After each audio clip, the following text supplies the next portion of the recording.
The residents of 4 Dunedin homes may have to find somewhere else to spend Christmas after a slip opened up on nearby hillside, forcing them to evacuate. The half-metre slip was noticed near the homes in the seaside suburb of St Clair yesterday after a number of heavy downpours in the area. Here's Otago Southland reporter Timothy Brown with the story. Motu Street is even quieter than usual after the occupants of 3 homes were yesterday told to grab their essentials and get out after a slip opened up on a neighbouring Allendale Road home, which was also evacuated. Christmas trees are visible through the windows of some, but it is unlikely the residents will be able to return in time to celebrate the holidays. The Dunedin City Council's Community Services General Manager, Simon Pickford, says it is unclear how long the residents will be out of their homes. That's a matter for the engineers to decide, but it's, as I say, it's a fairly significant slip. This isn't a minor event, and it seemed to have opened up in that last rain event we had. And from the building records, it seemed like there has been some underpinning of that home before. So this is just obviously worse than that situation and created it again. So we won't be letting anyone back into there until we're 100% sure that the house is safe.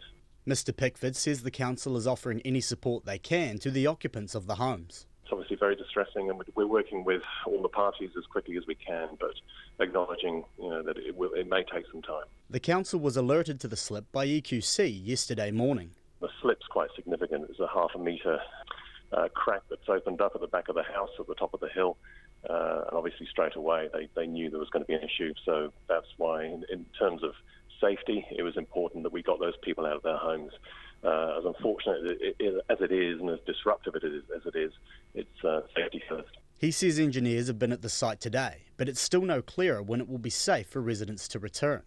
They will be allowed back into the homes briefly over the weekend to get any possessions they need, as the initial evacuation provided little time for them to pack and leave. Claire Stevenson-Brunt, who lives in a neighbouring property, says the news came as a shock for residents. They literally got told at 4:30 yesterday what was happening by the council, and they had to move out immediately, so take important stuff and then move out straight away. Quite out of the blue, yeah. She's spoken to some of those evacuated, and their biggest concern is with the security of their homes and possessions. At the moment the concern is just security of the houses, because they're now vacated. They are in the process of actually moving their possessions out, but there is concern now that the council will kind of provide some sort of security for them.